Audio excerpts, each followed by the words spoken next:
Jeff,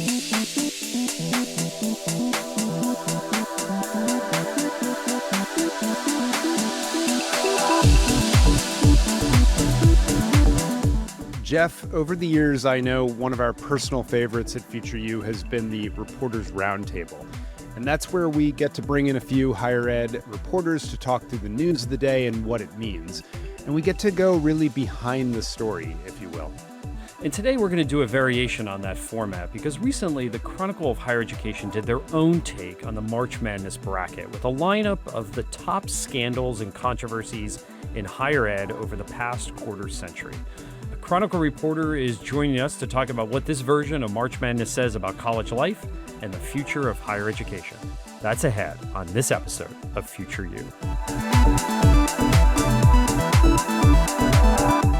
This episode of Future U is sponsored by the Bill and Melinda Gates Foundation, working to eliminate race, ethnicity, and income as predictors of student educational success.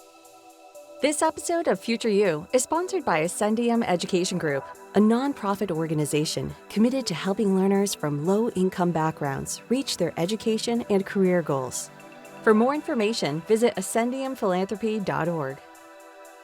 Subscribe to Future U wherever you get your podcasts. And if you enjoy the show, send it along to a friend so others can discover the conversations we're having about higher education. I'm Michael Horn. And I'm Jeff Salingo.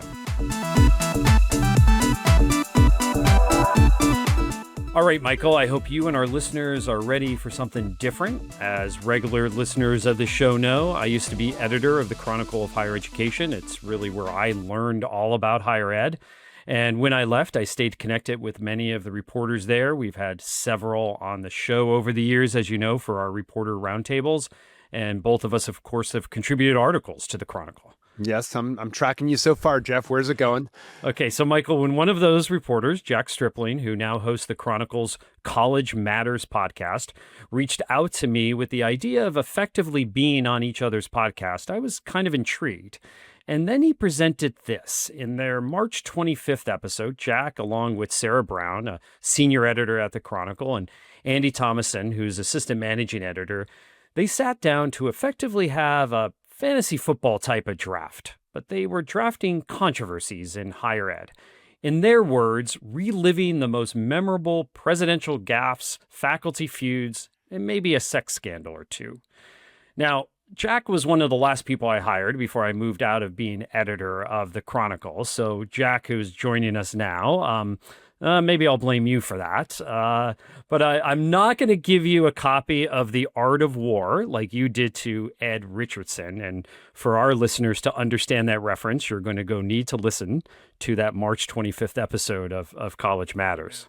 Yeah, that's true, Jeff. So when I was a reporter at the Opelika Auburn News, early in my reporting career, I had a little bit of a feud with the president there, the interim president there, Ed Richardson. And at one point, he actually issued a press release saying he would never talk to me again, which was kind of hilarious. We did make up, and then after we made up, I did give him a copy of Sun Tzu's Art of War, which I think smoothed the waters. That's an amazing story. I love the fact that you had a press release issued about you. That's I don't think that has ever happened to me. So I hope you have that framed somewhere. I don't have it framed, but Inside Higher Ed did write a story about it, which you can find. The Auburn president's permanent no comment is the headline. Yeah. I'm going to have to look at that. Well, besides a long career in journalism, Jack has worked at the Chronicle, the Washington Post, the Gainesville Sun, Inside Higher Ed.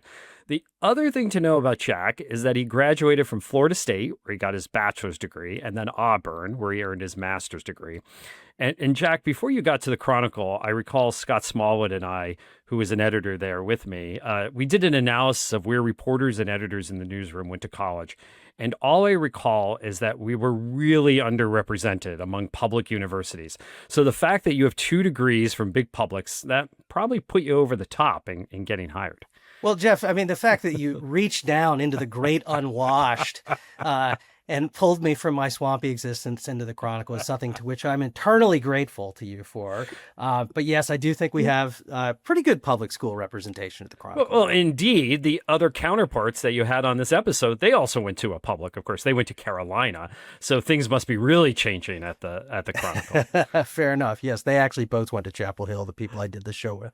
So it's great to see you, Jack, and welcome to Future You. Thank you. So on the heels of the draft of Controversies in higher ed on your show, do you now feel a bit like you're playing an away game coming as a visitor on our show? I do. And I'm very nervous because the crowd, I think, is going to be on your side. But I'm going to try to win them over to College Matters from the Chronicle, my podcast. I think let's let 1,000 flowers bloom here, Jeff. I think people can listen to both of us. I love it. And in all seriousness, you had a lot of fun on this episode on the topic. It shows it was original. You did avoid tragedies among your stories. I think that was a good choice.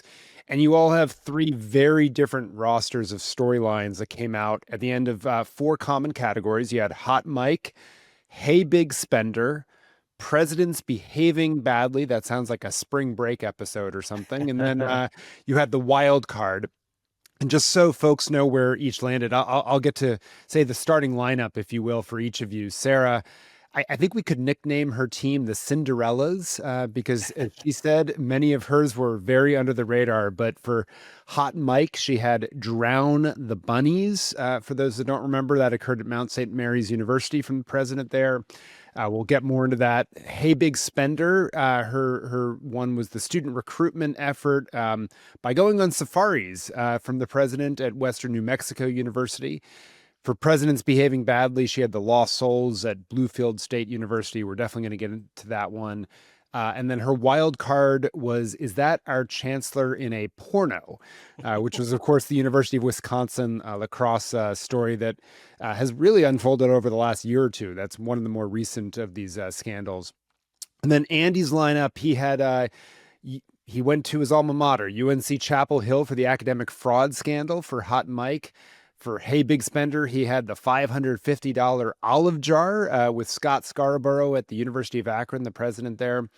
Presidents Behaving Badly, he had Robert Caslin at the University of South Carolina, who had this gaffe where he plagiarized the speech and called it the University of California to grads. I confess that would have been under Hot Mike for me, but anyway. Yeah. A personal favorite nonetheless in the category. Yeah. It's a good one. Nothing says I really want to be here. Like, anyway, and then wild card was Don't Tase Me, Bro. We're going to come back to that because you were in that story. I was not tased, just to clarify. No, you were not tased. I don't want to. I know you're trying to build tension here, Michael. But and then Jack, your team. I think of your team as sort of like the blue chips, right? You were chalk sort of picks. Yes. Yeah, right. Yeah. Hot Mike, you had Teresa Sullivan's firing and rehiring at the University of Virginia. Hey Big Spender, you went with, I think, what has to be the crowd favorite, Varsity Blues. Presidents Behaving Badly, you had everyone's favorite multi-time president, Gordon Gee, and some of the spending in Vanderbilt, including a marijuana being found at the mansion. And then your wild card was Jetgate from your one of your past colleges, Auburn University and Tommy Tuberville there. Yeah, a complicated story to explain, but a personal favorite. Yeah. Yeah. So maybe to start, what surprised you about the controversies that you all selected? You know, you've had a couple weeks since the draft. What do you think you or your fellow reporters perhaps missed? Well, I mean, look, you can't pick them all. We held ourselves to a standard. We have a high standard. We can only pick 4. Jeff is an esteemed man of letters now, a New York Times bestseller. But, back in the days when he was plucking people from the obscurity of the Florida State graduate pool, Jeff enjoyed a good controversy too. I will say that, and I mentioned this on the show, it felt like a criminal act to leave Jerry Falwell Jr. off of this list. Agreed. And, truth be told, if I'd really cared about winning the draft, I probably would have picked him. People know this story as Jerry and the Pool Boy.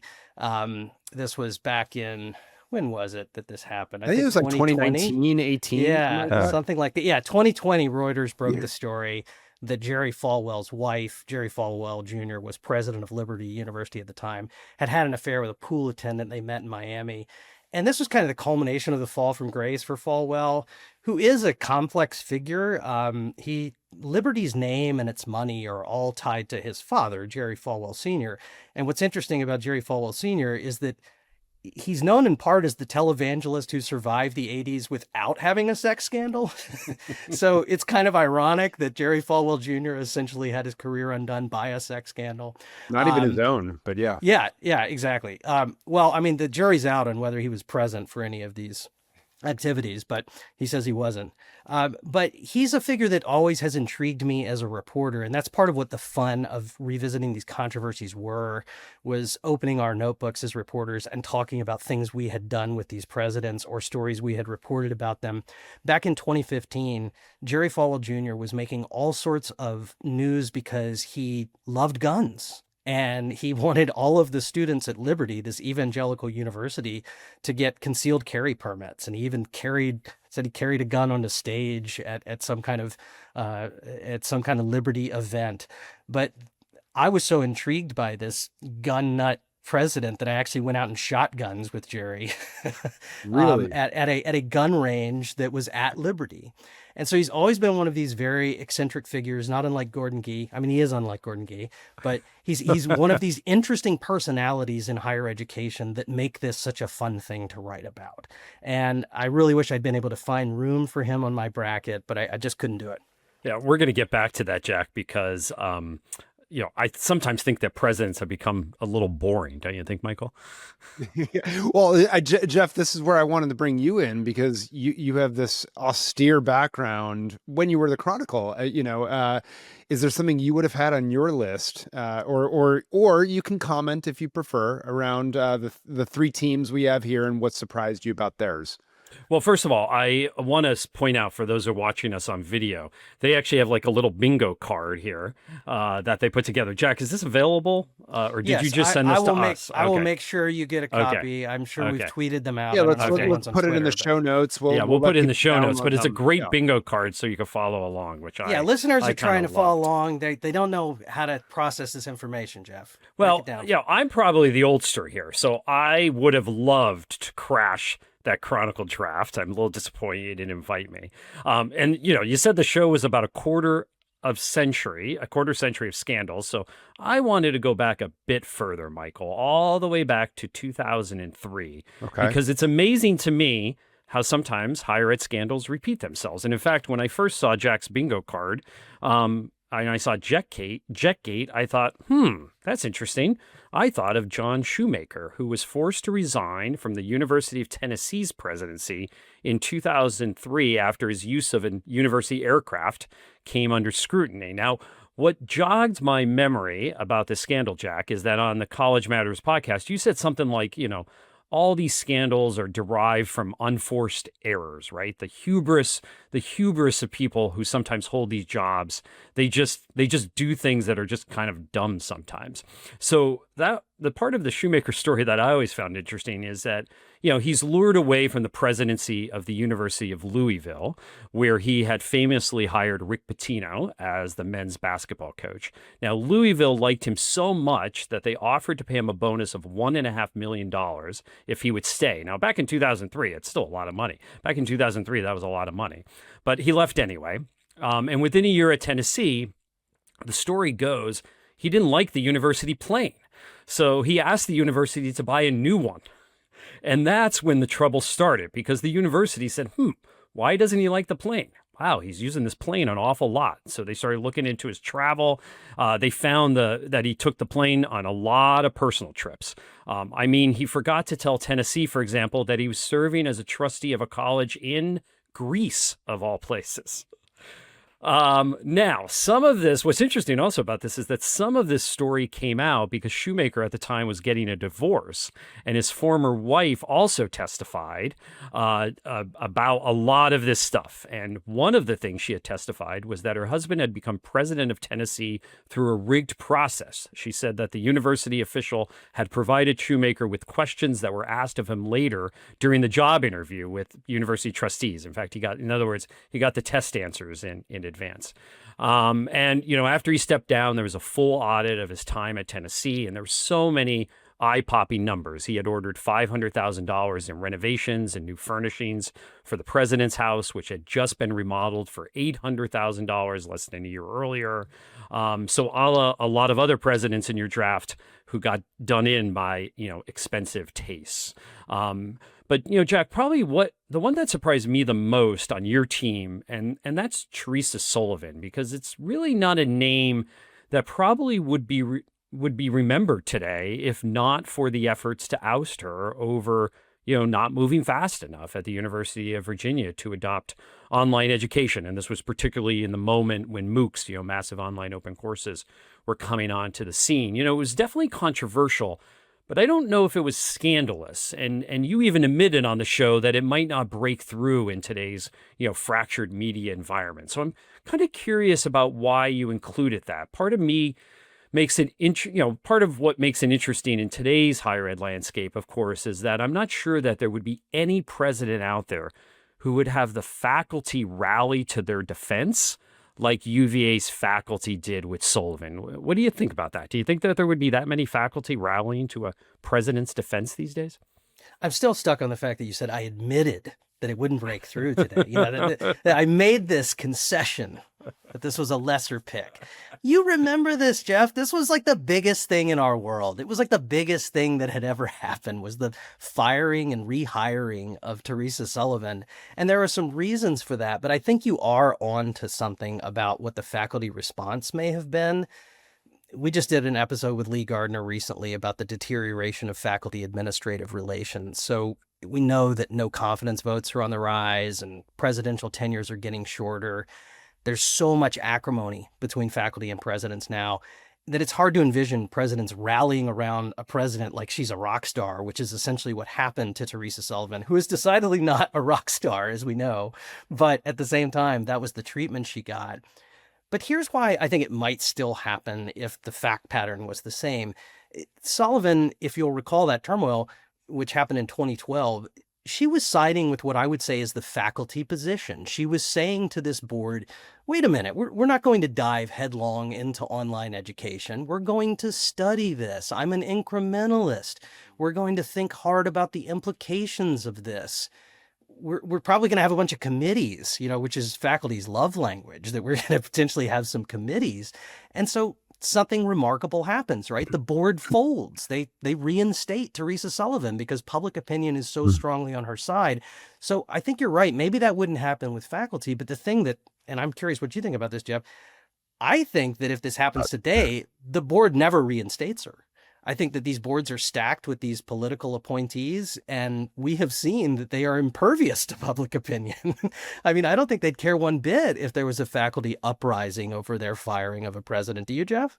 No, I don't think so necessarily, especially they don't really care about the faculty. I think if there was an uprising among maybe some other stakeholder groups, maybe. And donors, I guess we did see that at Penn, right? Yeah, we saw that at Penn, and I'm also kind of fascinated. Sarah mentions this photo that you have in the conference room at the Chronicle of the faculty kind of surrounding Teresa Sullivan. She described it on the show. Yeah, she heads to the rotunda. There's this throng of supporters around her. Yeah, and again, as she was describing that, I'm like, could I imagine that? I could imagine a throng of people around a president, but not in support, right?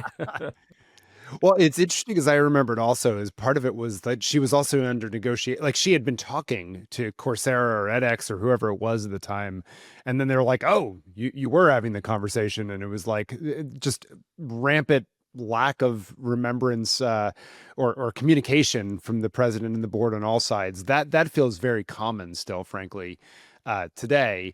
But actually it leads me to a different point, which is, so I remember that one pretty well, but if I'm being super honest, I don't think I knew or perhaps remembered, if I'm being charitable to myself, 4 of the 16 picks that you all had. 2 of those happened to be on Sarah's team, the Safaris at Western State New Mexico University. I did not know that. The Bluefield story, which is an incredible one, the Olive Jar on Andy's team.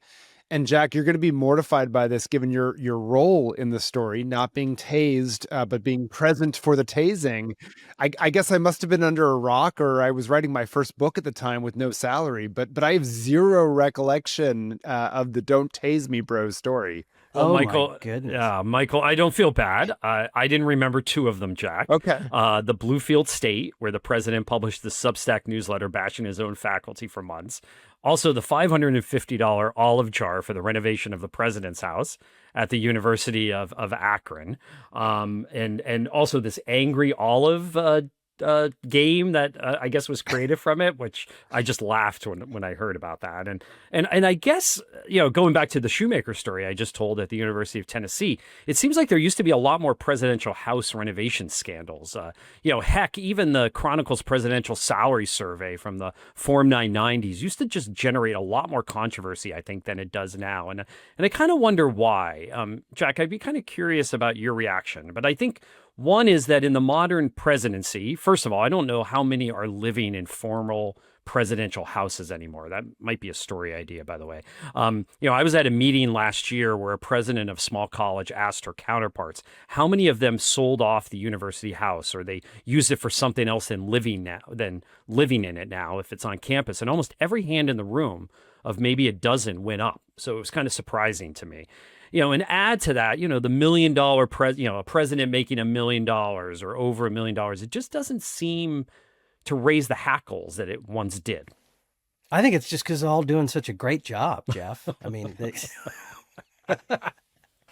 so many other things to raise hackles about. Yeah. I mean, I love this question because I've noticed this too, Jeff, that I used to work directly on the Chronicle's compensation survey, less so now.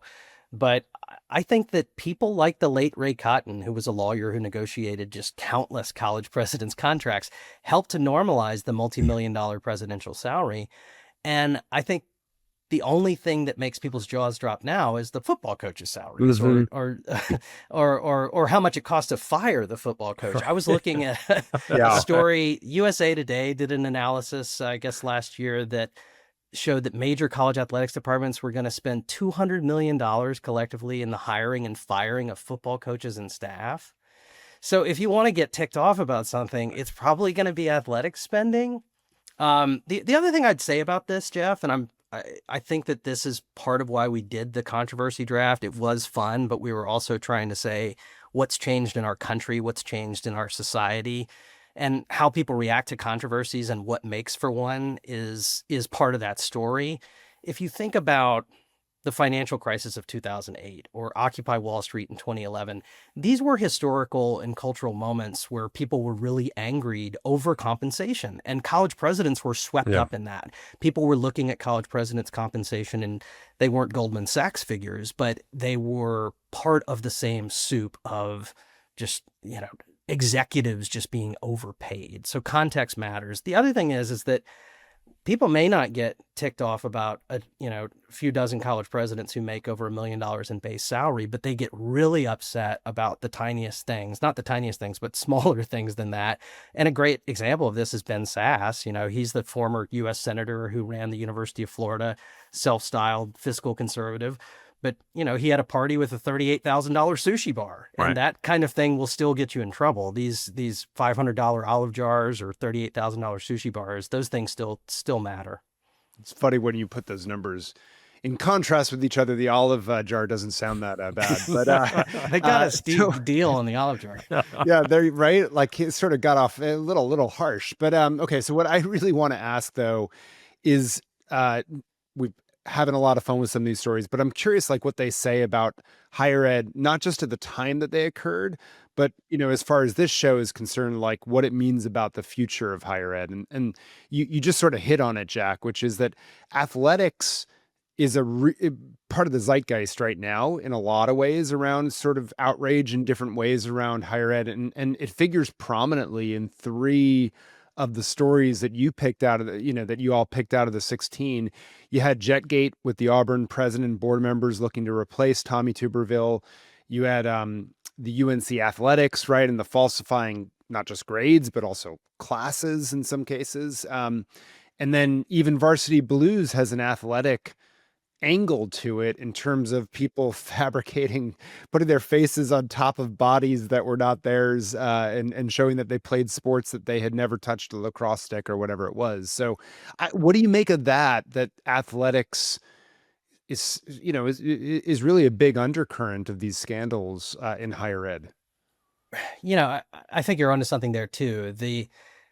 The relationship that colleges have to their athletics departments probably has something to do with this. This is a little outside of my expertise, but it is the front porch of the university, but it's also kind of running its own affairs. I think we've seen this with like really, wealthy med schools, for example, that kind of are their own fiefdoms, and they're not necessarily operating by the systems and values of the institution. I think that's one of them. The other thing is that I think a great higher ed controversy, and I'm saying great in the context of memorable, absurd, delicious. Right. Not one that you are endorsing. Yeah, something that I'm drawn to as a reporter. It usually bridges the interests and passions of the university community and the public at large. And there's no better way to do that than with athletics. So a great controversy usually confirms some sort of societal suspicion. All three of the cases that you mentioned do that. They do involve athletics, but they also confirm preconceived notions about the institution. So everybody thinks the game is rigged for rich people. And Varsity Blues says, you know what, you're absolutely right. It is. So you have federal prosecutors charging at least 50 people for using bribery and fraud and all these deplorable tactics to get students into highly selective colleges like Yale. And then, same thing with, that was a good drop. Okay, that was a good drop of Yale there. We appreciate that. Fair enough. But then you think about the UNC fake classes scandal. So if listeners don't remember this, UNC Chapel Hill had a years-long scandal over courses that students were enrolling in, a lot of athletes, that required very little work and that everyone seemed to leave with high grades. Well, this confirms another suspicion. Everyone thinks that the idea of the student athlete is kind of bogus in the, Power Five conferences at this point, at least as it relates to football and basketball. These people are not thought to be at the university to study Plato. They're thought to be there to play sports. And so a place like Chapel Hill that had held itself out there to a high standard and says you can have academic excellence and athletics excellence. This is sort of an unmasking of that idea. My colleague Andy Thomason wrote a whole book called Discredited about this, that is about that amateur ideal coming under scrutiny there. And then just briefly, the Jetgate scandal at Auburn, this was again a case in which some trustees were involved in flying to Louisville and trying to hire Bobby Petrino, who was the football coach there, while Tuberville was still not a United States senator, but was still almost as important, was still the coach of Auburn University's maybe more football important program. Yeah, maybe more important. And again, this was I lived in Auburn at the time, and this was a period of time in which people were, particularly on the faculty, were just super concerned about these good old boy trustees who were just consumed by football. It's all they seem to care about. And then you have this perfect sort of scandal, which is all these good old boy trustees getting on an airplane and trying to hire a new football coach. I mean, what could possibly confirm the suspicions and anxieties of people more than this? So a great controversy proves the skeptics right. It says, you know what? The stereotypes we've been denying forever, they're actually true. So I think that athletics is a way this can happen, because it can take a sometimes boring governance story and make it more relatable because it's going through the lens of athletics and everybody's got a stake in that, usually, particularly in a college town. Yeah, and I think it's also about, follow the money, right? And the money is in athletics, and there's more likely to be scandal there as well. And, and Michael and I talked earlier this year on the show about the unregulated money in the NIL collective. So I can only imagine that's probably where the next sports scandal is going to emerge from. But Jack, the other thing that I realized when I was listening to your show about these, all these stories, many of these stories, is two things. One is some of them happen before kind of the social media world, not many, but a few. But more than that, a lot of these started with local newspapers, kind of reporting on them. And, our friends, Scott Smallwood and Sarah Hebel, who started Open Campus, this is a big thing of theirs, right? Local newspapers reporting on higher ed was how many of us got our start.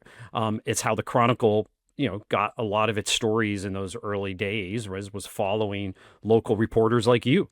And we seem, so that's another change I have a feeling over the last 10 years is fewer local reporters covering higher ed. So now, President's Gone Wild they can go even more wild, I guess, because no one's really watching them. And student newspapers are doing a good job, though. So talk about that. Talk about what you see on that front, about who's really watching what these universities are doing. Well, I do think that you've pointed something out that's important, Jeff, which is that we don't have journalists minding the store in the way we once did. I mean, I was a beat reporter, covered 2 different universities as a beat reporter before I ever moved to Washington. I wrote about the University of Florida, the Gainesville Sun, and as I mentioned before, I wrote about Auburn University for the Opelika Auburn News.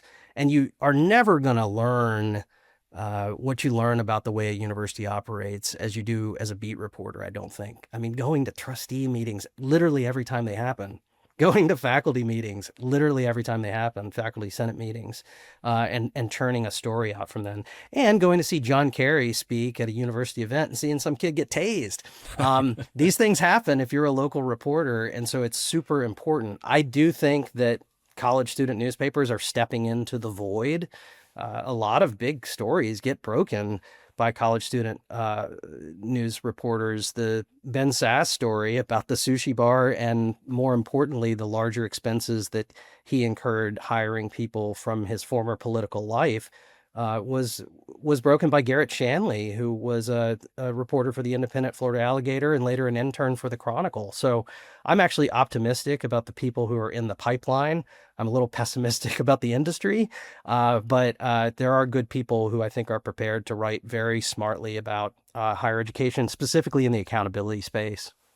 So, Jack, the next thing that sort of came out loud and clear to me in the stories that y'all chose is what it says about the shaky finances of higher ed in different regards. So you talked about how the Varsity Blues story is a story about what the rich can buy in America. To me, it was also a story, though, about what it says about a system of higher ed that lets people buy their way in, and sort of the desperation, if you will, around donors and things of that nature. The UNC story, similarly, yes, it's about athletics, but it's also about a school trying to keep its finances and fundraising in order through its preeminence in sports, trying to have it all, if you will. The Mount St. Mary's story, the president, the Drown the Bunnies, has this element of trying to get the college's finances in order through a very weird sense of what student success means. But like Varsity Blues, it raises a very real question of, Jeff, this is going to be a plug for you, of who gets in and why, and whether they should. And then Bluefield State has this element of cleaning up the finances of a school that's really struggling in West Virginia. And obviously the big spender stories, right? They all directly talk about finances, whether it's the Olive Jar or the safaris to allegedly recruit international students.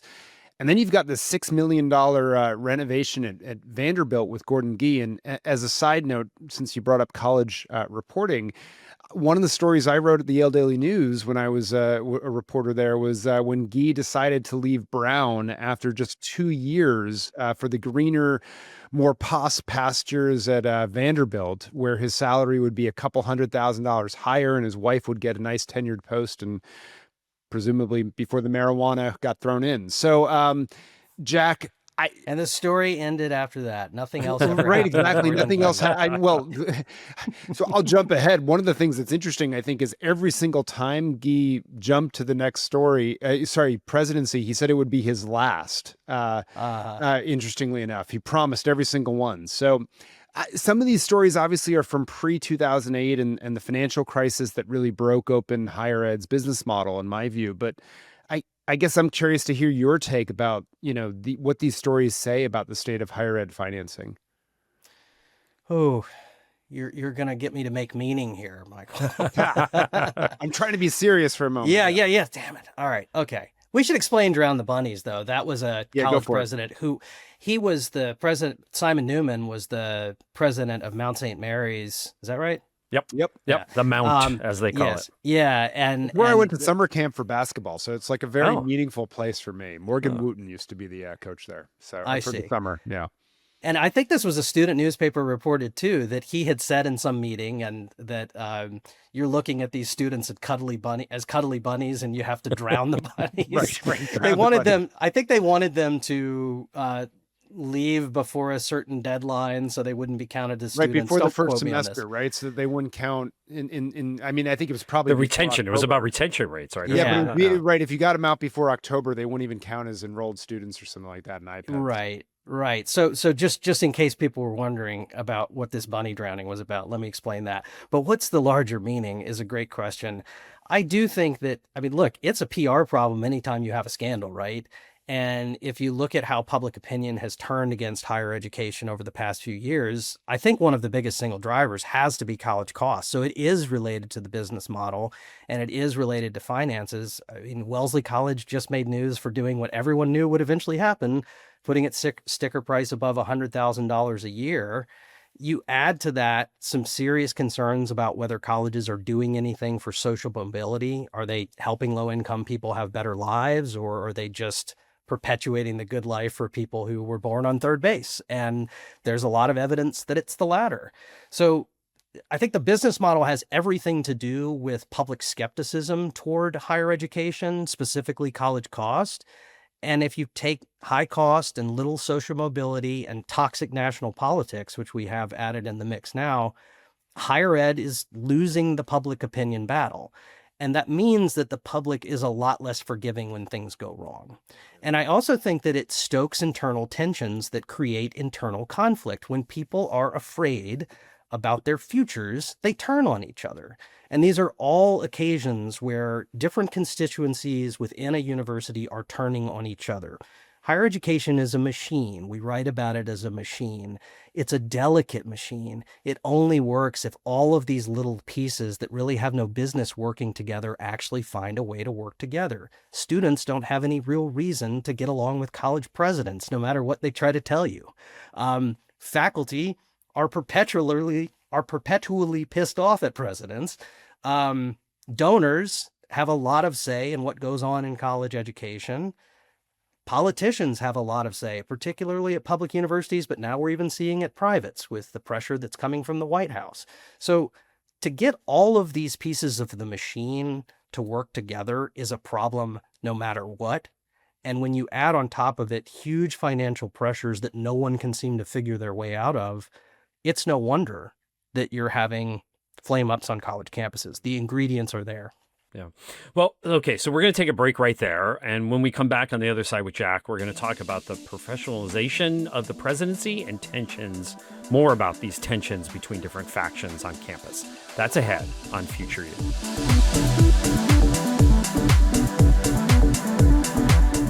This episode of Future You is sponsored by Ascendium Education Group, a nonprofit organization committed to helping learners from low-income backgrounds reach their education and career goals.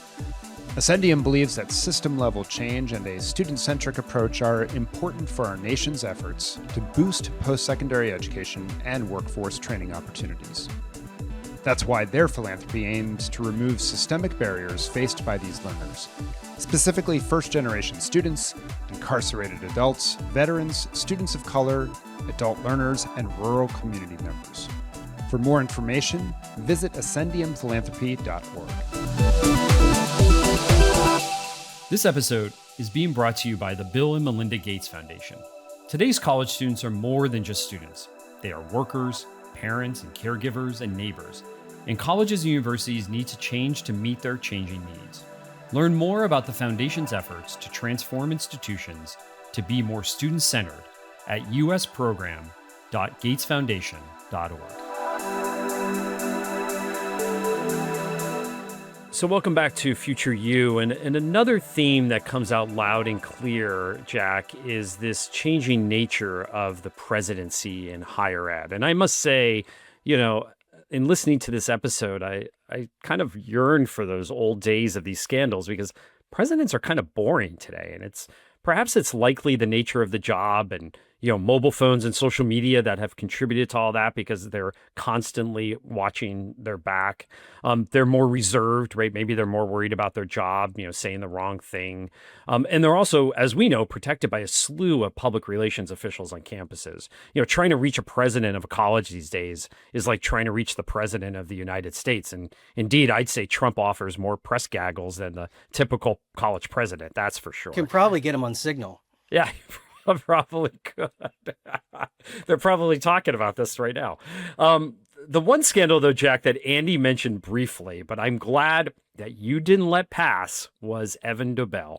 And he was the former president of the University of Hawaii system, who called the University of Maine system impersonating a Chronicle intern to try to find out how much the job paid. He gave a fake name and a number to the person who answered the phone at the University of Maine system, but the caller ID was captured. And so when this person from the University of Maine system called the Chronicle to check up on this fictitious reporter, they gave the number to Paul Fain. I remember I was there when this happened.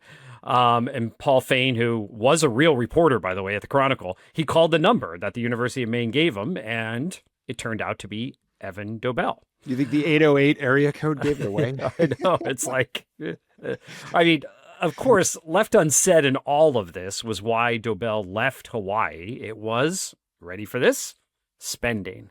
I'll never forget the Chronicle story, and I went back in the archives to find this this past week. The Chronicle story on the scandal was headlined "Wipeout in Hawaii.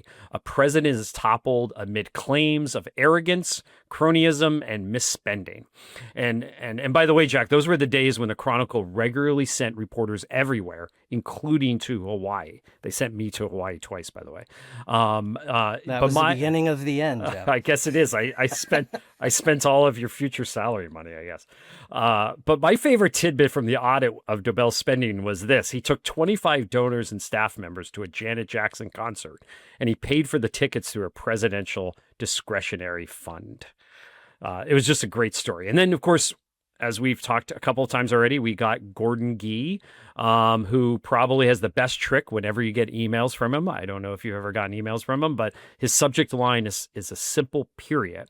That's all he puts in the subject line. I once asked him about it, and he said it's really about getting attention in your inbox, because when a message comes in that just has a period in the subject line, it tends to get your attention. Keep rolling, Jeff. Keep rolling. Who else? We also have Robin Capehart at Bluefield. Simon Newman, of course, we've talked about at St. Mary's. Robert Caslin at the University of South Carolina, not USC in California. Scott Scarborough at Akron. And then on the other side, you have Teresa Sullivan, of course, who we've talked about at UVA as the sort of defender of how things have been. And Jack, a few of these people I listed were known for their scandals, and to be honest with you, not much else. I don't think they were really terribly successful presidents. So, that's, I guess, the question here is like, what does it really take to be a successful leader today? You've been watching these presidents for quite some time. These scandals tend to put these presidents in the headlines, but those are not the presidents who are actually doing necessarily the good work. What does it take to be a good college president today? I'm so glad you asked, because I know the answer, Jeff. First of all, don't plagiarize anything, ever. Stop. This is like receiving the tablets right now. Keep going. Yeah. This is, if it wasn't true before, it is now. There's an army of highly motivated people out there looking for college presidents to plagiarize. It has a lot to do with Claudine Gay no longer being president at Harvard, among other reasons. Other advice that I have heard from other people, and I suspect you guys have heard this too, is make friends before the crisis. That once it hits the fan, it's too late to go around and start having coffees with the faculty. That those alliances have to be shored up before these things happen. And quite frankly, I don't even know whether that rule matters much in this environment. I don't know what you guys think. I really hate the narrative that the college presidency is an impossible job that even a 4-star general can't do. I kind of find that hard to believe. I know it's a hard job, but I think there are competent people who can do it, and we probably don't write about them much because they're doing it well. Right. We don't write a lot about the planes that land safely. So I'm not, I know that they are under the microscope perhaps now more than ever, maybe in the history of higher education, certainly in my lifetime. But I kind of refuse to believe that it can't be done. I do think, rather than saying these are impossible jobs, I do think that a successful college president has to realize that if you're going to make a choice, you're going to take a risk. You are going to alienate a faction in our current polarized environment, no matter what you do. And I think that really is the story of what's happening between the federal government, the White House, and college campuses right now. If you look at what happened at Columbia with the Trump administration canceling $400 million in funding to the university, and the university accedes to these federal demands related to anti-Semitism that many had thought would be total non-starters for a place with Columbia's resources, essentially allowing the White House to dictate how you handle campus affairs. I think a lot of people prior to this Trump term would have found this unthinkable for a place like Columbia. But when you have two existential threats, and one is towards your institutional autonomy, and the other is toward $400 million, which is another existential amount of money for you, what is your North Star? What do you, as the leader of a college, what is the mission? I think that's the question college presidents really have to ask themselves right now. And it's very easy for me, or quite frankly, college presidents who aren't being picked on as much, to say, I would have done it this way, but it is a Sophie's choice, because either way, people are going to get hurt. And that is a moment in which people really have to lean on core values. And if they don't know what they are, which quite frankly is often the problem, it's impossible. That's what makes the presidency impossible, not knowing what your values are. Jeff, I'd love your take on if the presidency is impossible these days. Before I have one last question for Jack. Yeah, I mean, I think it's impossible at some institutions where they don't really know their core values. And Michael, I know we're going to be talking about culture on the show coming up on a future episode. But going back to Jack's point on Columbia, the other thing is they had an interim president during this issue with Trump, and so that president, who knows if they were going to stay in that job? I doubt it anyway. Of course, they stepped down after all of this, but that person, even though they were already at the university, they didn't, they weren't fully in the role. They weren't in the role for very long. They didn't really know if they were going to have the job forever. I mean, that's not exactly a position of strength, even within the Columbia system, where faculty tend to have a ton of power. I also think it's interesting now, Jack, that you're facing a faculty. We tend to think of the faculty as a monolith. And what's interesting to me is that, at a place like Columbia, for example, we see all these stories where it's the faculty on the sciences, for example, in the medical area, who are at risk of losing NIH funding. And it's the faculty, in arts and sciences who tend to be the protesters. And suddenly now you have faculty on faculty. And so a president is having to make a decision on this. And in this case, the interim president came from the medical side. And so all of this, I think, has made the job a lot more difficult. Yet, I think you bring up a great point that we had on the podcast a couple of months ago around mergers and acquisitions. And Ricardo Aziz told us it takes courage. I think this is not only do they not have core values, I think there's a lot of presidents who just lack courage to make a decision. Yeah. Well, it's amazing too. I mean, I'm sorry, Mike, just one last thing on this. It is amazing too, the degree to which people will cling on to a presidency well past the point that they should have. I mean, I think we underestimate how much people who are college presidents really want to stay college presidents. I mean, I can think of a number of examples when people could have or should have stepped down and didn't, and then it got worse. And your point about the interim presidency is a good one. That person doesn't necessarily have as much juice on the campus, but I'm starting to think this is by design. I mean, the interim presidency has become a pain sponge for the institution. It's resign, absorb, repeat, is kind of what happens here. And I think we see this cycle a lot, and I don't think it's a coincidence. So anyway, I'm sorry I cut you off. No, I was going to say the same thing. I think the interim presidency is becoming sort of the way of punting decisions, hard decisions for the boards of these places in many cases, and try to skate past the infighting, if you will, at a lot of these colleges and universities. And that's the other thing that jumped out to me that I'd love to end the conversation on, which is the fighting factions, if you will, on campus and the struggle to make decisions. And I want to read this part of your podcast, Jack. You're all at the time talking about Robin Caphart, the president of Bluefield State. He's publishing the Substack, right, newsletter, bashing his own faculty, not just once, by the way, but for months. And there's this quote that Sarah, I think, reads where she says, this is what Robin wrote, right? Sarah's reading it, that, quote, "These are the lost souls, those individuals who are chronically miserable and aren't happy unless they're unhappy. We all know these kind of people. And while you find lost souls everywhere, higher education is uniquely endowed with more than it shares." So this is the president of Bluefield State writing this. And then I've got to be honest with you, maybe the line of the podcast, Andy jumps in and says, "Fact check true." And so I just wanted to, like, what does this say about higher education in this time of, as you said, public confidence cratering, antagonistic federal policy and the like? What does this say if, sort of these are the faculty members on our campuses? Well, I don't know who looks worse in that story, Michael, the faculty member or the Or president Andy, perhaps, who wrote a blog about this. I'm not sure. I haven't revisited how to win friends and influence people lately, but I don't know that starting a blog about how much you hate them is necessarily consistent with what the Harvard Business Review would tell you. No. I mean, it probably puts him in the lost soul category as well. But yes. Yeah. I do think that it's an example, though, of, I mean, we've seen this with Prince Harry. Sometimes you just want a divorce from your family. And I think that may have happened to the president of Bluefield State.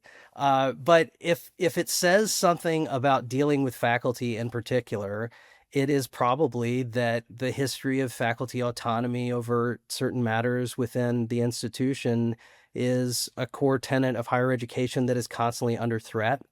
And we have a system of shared governance, and sometimes that works, but at other times it's just very cumbersome. It's hard if there's no direct chain of command for things to get done. And Kevin McClure, who's an associate professor of higher education at UNC Wilmington, told my colleague Lee Gardner not long ago, faculty are the worst. That they are always complaining, but then you invite them to the meeting and they either don't come or they're unprepared. One faculty member to another, so to speak. Yeah. They kind of sound like journalists, by the way, Jack. Yeah, fair enough. Yes. Always complaining, no solutions. I did give a solution earlier to the presidency, right? Okay. Find your values and stick to them. You did. You stand apart. Yes. But in any case, I mean, to try to answer your question, I would say that we're just in a precarious time in higher education. And I think temperatures are high. I think that human relationships are always at the core of how any organization functions, and that higher education is certainly no exception. And it's probably more amplified at this moment than in any time I've been covering it. And I guess I would say good night and good luck to the people who are trying to navigate all this. So, Jack, for those who hopefully will listen to the end of your podcast, so what was the result of March Madness? I obviously won, Jeff. That was definitive. No, part of this game, if people didn't understand it, was to build essentially a fantasy football team of college scandals. And I noticed from this that everybody's personality was sort of reflected in this. Our producer referred to Sarah Brown's picks as, quote, the record store picks. These were the under the radar, right, indie bands of higher ed controversies that she picked, and I think showed a lot about her personality. It's probably not a surprise that I went chalk. I'm both competitive and I just really like a high-profile controversy. I think it matters that you know the players, even though some of the best ones that ever happen are on campuses you've never heard of, and they tell you just as much about higher ed as another one. And then Andy, I mean, it was just shameless. He just wanted to plug his book. You know, he wrote a book about the UNC academic scandal, and that's all he wanted to talk about. We couldn't. I mean, that's why Jeff and I have a podcast. I mean, that's why we have a podcast. Right. We You just guys like built a talking about our whole book. industry to promote a book. Exactly. And I just want to know, when is the one shiny moment, video going to come out of your time together? That's what we're waiting We're for. working on the highlight reel as we speak. Good, Yeah. good. Well, Jack Stripling, this has just been enjoyable. I think that's the best word for this time that we spent together. I don't think Michael and I have laughed on our podcast quite this much in some time. There was one outtake from years ago where we did laugh quite some time, that we had to actually take a pause in recording the podcast. But otherwise, I don't think we've laughed this much. So Jack Stripling of the College Matters podcast from the Chronicle of Higher Education, a good friend, a great reporter. Thank you so much for being on Future You today. I had so much fun. Thank you, guys. And to all of our listeners, I hope you enjoyed this as much as we did recording, and we'll see you next time on Future You.